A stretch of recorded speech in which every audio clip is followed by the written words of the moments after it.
দক্ষিণ এশিয়ার পারমাণবিক শক্তিধর দেশ পাকিস্তান তার জন্মের পর থেকে এতটা জটিল আর বহুমুখী সংকটে আর কখনো পড়েছে কিনা সন্দেহ আছে। একটি দুটি নয়, এই মুহূর্তে দেশটির ভেতরে আর বাইরে চারটি জটিল সমস্যা পাকিস্তানকে ঘিরে ধরেছে। সংকট এতটা তীব্র হচ্ছে 1971 সালের মতো দেশটির মানচিত্রের স্বরূপ পাল্টে যাওয়ার আশঙ্কা দেখা দিয়েছে। সেই 1948 সাল থেকে ফাইট করে আসলেও এই প্রথম বেলুচরা বড় আকারে শক্তির জানান দিতে পারছে। গত 2 মাসে উপর্যুপরি 48 বার পাকিস্তান সেনাবাহিনীর উপর হামলা চালিয়েছে বেলুচিস্তান লিবারেশন আর্মি। বেলুচিস্তানের সীমানায় পাক বাহিনীর উপর আফগানি তালেবানদের হামলার বেগ বেড়েছে। এই দুই সংকটে শুধু পাকিস্তান নয়, তার বহুদিনের বন্ধু চীনও ক্ষতিগ্রস্ত হচ্ছে। অদ্ভুত সমীকরণে যুক্তরাষ্ট্রের সহায়তা পেলেও রাশিয়া তালেবানদের সহায়তা করছে।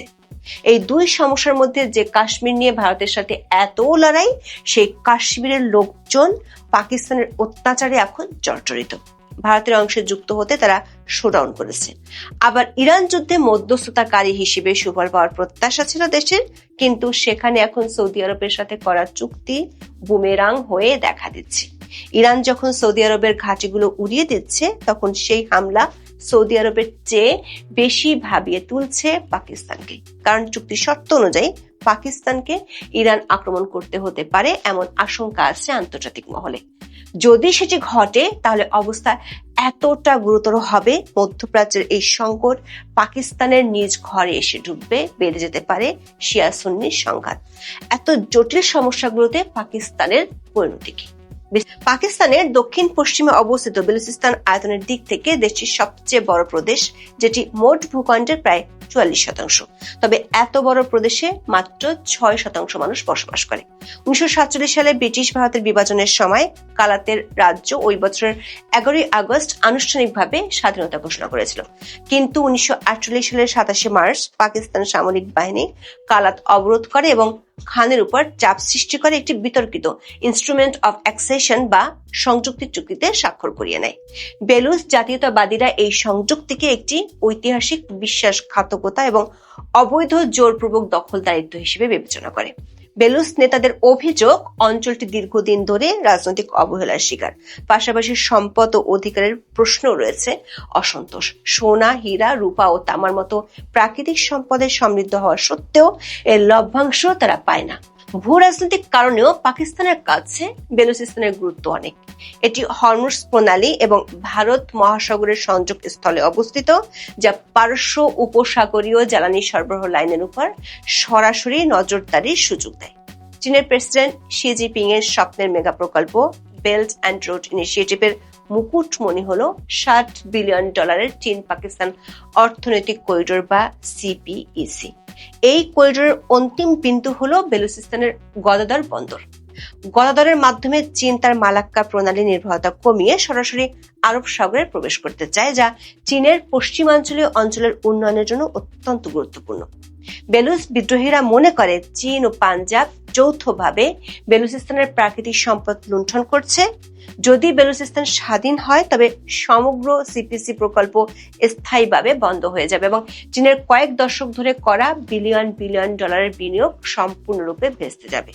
এদিকে চলতি বছরের জুলাই মাসের মাঝামাঝি সময় সামাজিক যোগাযোগ মাধ্যমে রিপাবলিক অব বেলুচিস্তান বা বেলুচিস্তান প্রজাতন্ত্রের নামে একটি বিবৃতি এবং চিঠি ব্যাপকভাবে ভাইরাল হয়। ওই চিঠিতে দাবি করা হয়, বেলুচ স্বাধীনতাকামী শক্তিগুলো সম্মিলিতভাবে বেলুচিস্তানের 85% ভূখণ্ডের উপর তাদের নিয়ন্ত্রণ প্রতিষ্ঠা করেছে।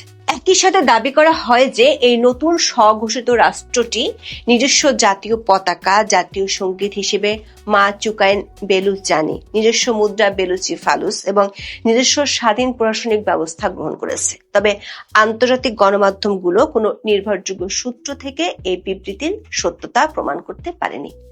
এখনো পর্যন্ত বিশ্বের কোনো সার্বভৌম রাষ্ট্র বা আন্তর্জাতিক সংস্থা এই দাবিকে কোনো প্রকার স্বীকৃতি দেয়নি। তবে পাকিস্তান সহ আন্তর্জাতিক গণমাধ্যমের খবরগুলোতে বলা হচ্ছে, বেলুচিস্তানের পরিস্থিতি খুবই গুরুতর। পাকিস্তানের এই প্রদেশটিতে চলমান রক্তক্ষয়ী সংঘাতের তীব্রতা নজিরবিহীন পর্যায়ে পৌঁছেছে। 18 জুলাই দা বেলুচিস্তান পোস্টে প্রকাশিত এক খবরে বলা হয়েছে, বেলুচ লিবারেশন আর্মি বা বিএলএ চলতি মাসের প্রথম 2 সপ্তাহে পাক সেনাদের উপর 48টি আক্রমণ করেছে, যেখানে 40 জন পাক সেনা মারা গেছে। পাকিস্তান ইনস্টিটিউট ফর পিস স্টাডিজে 2026 সালের জানুয়ারিতে প্রকাশিত বার্ষিক নিরাপত্তা প্রতিবেদনে দেখা যাচ্ছে 2025 সালটি ছিল বিগত এক দশকের মধ্যে পাকিস্তানের জন্য সবচেয়ে সহিংস এবং প্রাণঘাতী বছর। কেবল 2025 সালে বেলুচিস্তানে অন্তত 254টি বড় ধরনের সন্ত্রাসী হামলা সংঘটিত হয়েছে, যা 2024 সালের তুলনায় 26% বেশি। সবশেষ 18 জুলাই সংবাদ মাধ্যমে প্রকাশিত তথ্য অনুযায়ী বেলুচিস্তান প্রদেশে সামরিক বাহিনীর গাড়িতে হামলার দায় স্বীকার করেছে বেলুচ লিবারেশন আর্মি। সংগঠনটির দাবি, মাস্তুং জেলায় সামরিক সদস্যদের বহনকারী গাড়িতে হামলায় 45 জনের বেশি সেনা নিহত এবং আরও কয়েক ডজন আহত হয়েছে। পাকিস্তানি কর্মকর্তারা সামরিক বহরে হামলার বিষয়টি নিশ্চিত করলেও হতাহতের কোনো তথ্য প্রকাশ করেনি। বেলুচিস্তানকে নিজের মানচিত্রে ধরে রাখতে পাকিস্তান যখন ব্যস্ত, তার মধ্যে পুরাতন একটি উপদ্রব নতুন রূপে দেখা দিয়েছে দেশটির জন্য। পাকিস্তানের কাশ্মীর অংশ, যা আনুষ্ঠানিকভাবে আজাদ জম্মু ও কাশ্মীর বা এজেকে নামে পরিচিত, সেখানে এখন নজিরবিহীন রাজনৈতিক ও সামাজিক অস্থিতিশীলতা চলছে। এই অস্থিরতার মূল কারণ হলো আজাদ কাশ্মীরের সাধারণ জনগণ পাকিস্তানের শাসন প্রত্যাখ্যান করে ভারতের সাথে একীভূত হতে চায়। পাকিস্তানের বিশ্লেষকেরা মনে করেন এই আন্দোলনের ভিত্তি কোনো দেশপ্রেম বা ভারতের সাথে সংযুক্তির অনুভূতি নয়, বরং এটি হলো বহু বছরের অর্থনৈতিক শোষণ এবং স্বায়ত্তশাসন হরণের বিরুদ্ধে স্থানীয় জনগণের একটি দীর্ঘমেয়াদী স্বতঃস্ফূর্ত নাগরিক অধিকারের সংগ্রাম। পাকিস্তান গত কয়েক বছর ধরে তীব্র অর্থনৈতিক সংকটের মধ্য দিয়ে যাচ্ছে। এর সরাসরি প্রভাব পড়েছে পাকিস্তান নিয়ন্ত্রিত কাশ্মীরে। আটা, চিনি এবং জ্বালানির মতো নিত্য প্রয়োজনীয় জিনিসের দাম আকাশচুম্বী হয়েছে। পাকিস্তানের নিয়ন্ত্রণে থাকলেও আজাদ কাশ্মীর ও গিলগিট বালতিস্তানের জনগণ পাকিস্তানের মূলধারার রাজনীতি বা সংবিধানে পূর্ণ অধিকার পান না। তা সত্ত্বেও বেশি কর দিতে হচ্ছে গিলগিট বালতিস্তানের লোকজনকে। জাতিসংঘ এবং বিভিন্ন আন্তর্জাতিক মানবাধিকার সংস্থার রিপোর্টে প্রায় পাকিস্তান নিয়ন্ত্রিত কাশ্মীরে মানবাধিকার লঙ্ঘনের বিষয়গুলো উঠে আসে। অভ্যন্তরীণ এই দুই সংকটের সাথে পাকিস্তানের জন্য ভূরাজনৈতিক ক্ষেত্রে আরো দুটি জটিল সমস্যা আছে। এর একটি হলো আফগানিস্তানের সাথে যুদ্ধ। একসময় যে তালেবানকে পাকিস্তান পেলে পুষে বড় করেছিল, সেই তালেবানরা পাকিস্তানের একের পর এক হামলা চালাচ্ছে। জুলাইয়ের শুরুতে পাকিস্তানের আকাশ সীমায় ঢুকে ড্রোন হামলা চালায় আফগান তালেবান। এর ঠিক দুদিন আগে আফগানিস্তানের পাংতিয়া ও কুন্নার প্রদেশে বিমান হামলা চালিয়েছে পাকিস্তান। অথচ 2021 সালের আগস্টে কাবুলের পতনের পর আফগান তালেবানের পুনরায় ক্ষমতা আসাকে পাকিস্তান প্রাথমিকভাবে নিজেদের এক বিশাল কৌশলগত বিজয় হিসেবে উদযাপন করেছিল। মাত্র 5 বছরের ব্যবধানে সেই উচ্ছ্বাস হারিয়ে গেছে বড় ধরনের সামরিক সংঘাতে।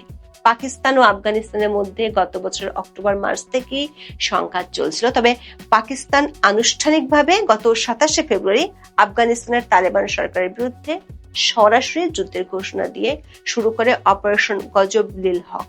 পাকিস্তান ও আফগানিস্তানের চলমান এই সংঘাতের একদম কেন্দ্রে রয়েছে পাকিস্তানি সংগঠন তেহরিকি তালেবান পাকিস্তান বা টিটিপি। টিটিপি বর্তমানে পাকিস্তানের জাতীয় নিরাপত্তার জন্য সবচেয়ে বড় হুমকি হয়ে দাঁড়িয়েছে। এই সংঘাতের আগুনে সবসময় ঘি ঢেলে যাচ্ছে ঐতিহাসিক ডুরাল্ট লাইন বিতর্ক। 1893 সালে ব্রিটিশদের টানা 1622 মাইলের এই সীমান্ত রেখাকে আফগানিস্তান কখনোই স্বীকৃত আন্তর্জাতিক সীমান্ত হিসেবে মেনে নেয়নি। 2025 সালে পাকিস্তান থেকে 10 লাখের বেশি আফগান শরণার্থীকে জোরপূর্বক বহিষ্কারের ঘটনা তালেবান সরকারকে চরম ক্ষুব্ধ করেছে। এই যুদ্ধে অস্বস্তিকর অবস্থায় রয়েছে চীন। বেইজিং এই অঞ্চলে স্থিতিশীলতা রক্ষায় মরিয়া হয়ে আছে, কারণ তাদের মেগা প্রকল্প বেল্ট অ্যান্ড রোড ইনিশিয়েটিভ এবং এর অংশ $65 বিলিয়ন চীন পাকিস্তান অর্থনৈতিক করিডোরের সফলতা এই দুই দেশের স্থিতিশীলতার উপর নিবিড়ভাবে নির্ভরশীল। এই যুদ্ধ দীর্ঘস্থায়ী হলে তা চীনের দোরগোড়ায় চরমপন্থী গোষ্ঠীগুলোর শক্তি বাড়িয়ে দিতে পারে, যা দেশটির জিয়াংজিয়াং প্রদেশের নিরাপত্তার জন্য সরাসরি হুমকি।